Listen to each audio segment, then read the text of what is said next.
Hello दोस्तों, स्वागत है आपका हमारे यूट्यूब चैनल पे।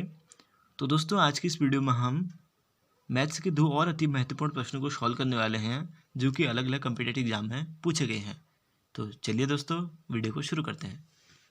दोस्तों, हमारा प्रश्न है, देखो, 534.596 plus 61.472 minus 496.708 is equal to question mark plus 27.271। ठीक है दोस्तों, बैंक पीओ परीक्षा 2010 में दोस्तों ये प्रश्न पूछा गया है। ऑप्शन ए है 126.631, ऑप्शन बी है 62.0869, ऑप्शन सी है 72.089, ऑप्शन डी है 132.788, ऑप्शन ई है इनमें से कोई नहीं। ठीक है दोस्तों, अब देखो दोस्तों, अगर हम प्रश्न को ध्यान से देखें तो क्या है, ये एक प्लस की संख्या है, ठीक है, और ये भी एक प्लस की संख्या है, यानी कि ये दोनों प्लस की हमारे पास दशमलव भिन्न है।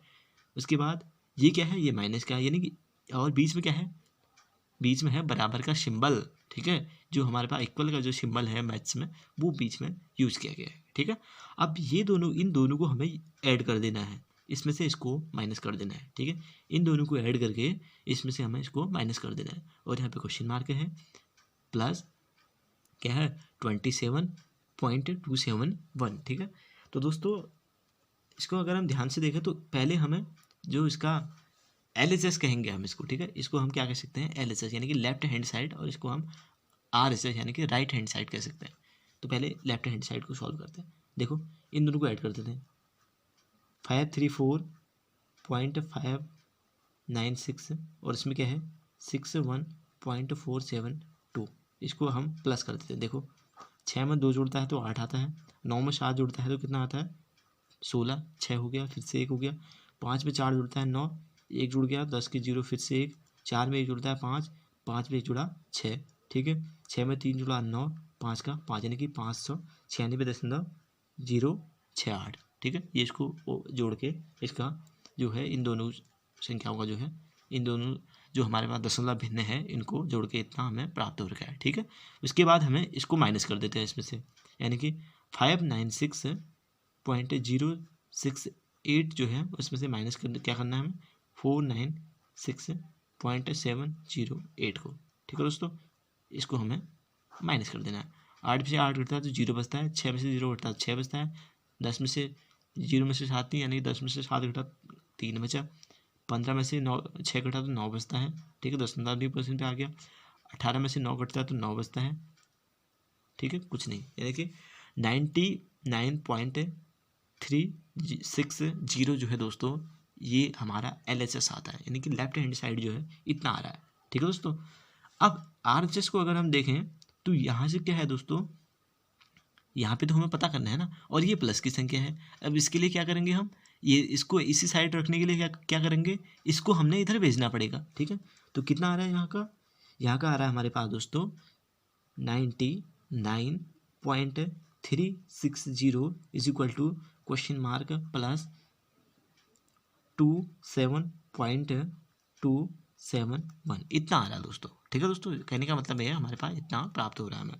अब क्या करेंगे, या लिख दिया हमने, इसको इस साइड लिख देते हैं। ठीक है, question mark plus 27.271 is equal to 99.360। अब क्या करेंगे, क्वेश्चन मार्क की जगह क्वेश्चन मार्क बराबर 99.360 माइनस 27.271। ठीक है दोस्तों, अब इसको माइनस कर देते हैं हम।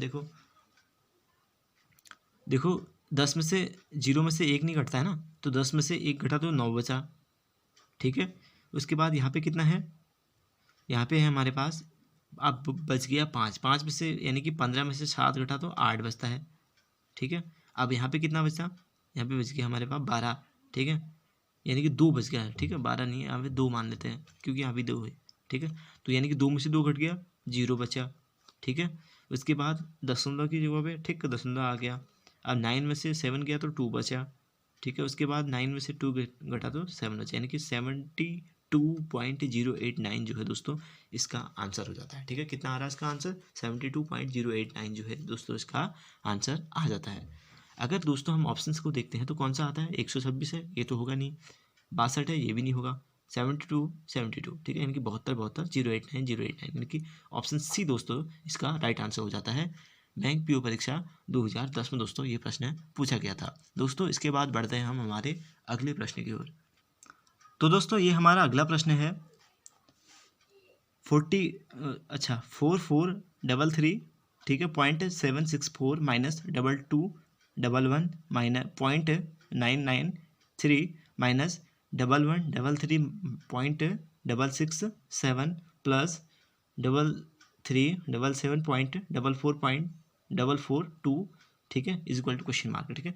बैंक पीओ परीक्षा 2010 में दोस्तों ये प्रश्न भी पूछा गया है। ऑप्शन ए है 4466, ऑप्शन बी है 4377, ऑप्शन सी है 3633, ऑप्शन डी है 4144 और ऑप्शन ई है 3344, ठीक है दोस्तों। अब क्या करना है, ये प्लस का है, ठीक है, और ये प्लस का है, ये दोनों माइनस के हैं, ठीक है। प्लस वालों को प्लस करना पड़ेगा और माइनस वालों को माइनस करना पड़ेगा, ठीक है। तो हल लिखते हैं, प्लस की संख्याओं को हम ऐड कर देते हैं, पहले इनको लिखते हैं ना, 4433.764, ठीक है, यहाँ पे कितना आ रहा है, ये वाला 33 और 77.442, इन दोनों को हमें प्लस कर देते हैं, ठीक है दोस्तों। अब 4 में 2 जुड़ता है तो कितना आता है, 6 आ जाता है। 6 में 4 जुड़ता है तो 10 की 0 फिर 1, 7 में 4 जुड़ता है 11 और 1 12 की 2 फिर 1, ठीक है। 7 में 3 जुड़ता है 11 10 फिर 1 11 1, 7 में 3 जुड़ता है 10 फिर 1 11 1, फिर 7 में 3 4 में 3 जुड़ता है 7 और 1 8, 4 में 3 जुड़ता है 7, यानी कि 7811.206 मतलब 206, ठीक है। इसको 206 नहीं पढ़ेंगे, 206 हम पढ़ेंगे इसको, ठीक है। दशमलव के बाद जितनी भी संख्याएं आ जाती हैं उनको मतलब इकाई दहाई के फॉर्म में नहीं पढ़ा जाता है, ठीक है। इसको जो है मतलब सिंगल फॉर्म में हम पढ़ते हैं, यानी कि 206 हम ऐसे इसको पढ़ सकते हैं, ना कि हम इसको 206 पढ़ेंगे, ठीक है दोस्तों। अब दोस्तों देखो, अगर हम प्रश्न को ध्यान से देखें तो क्या था, ये प्लस का था, ये माइनस का है, ये माइनस का है और ये प्लस का है, इन दोनों को हमने प्लस कर दिया, ठीक है, क्योंकि हमें प्रश्न में ऐसा ही दिया है। उसके बाद इन दोनों को भी हम प्लस कर देंगे, लेकिन सिंबल किसका आएगा, माइनस का आएगा, ठीक है।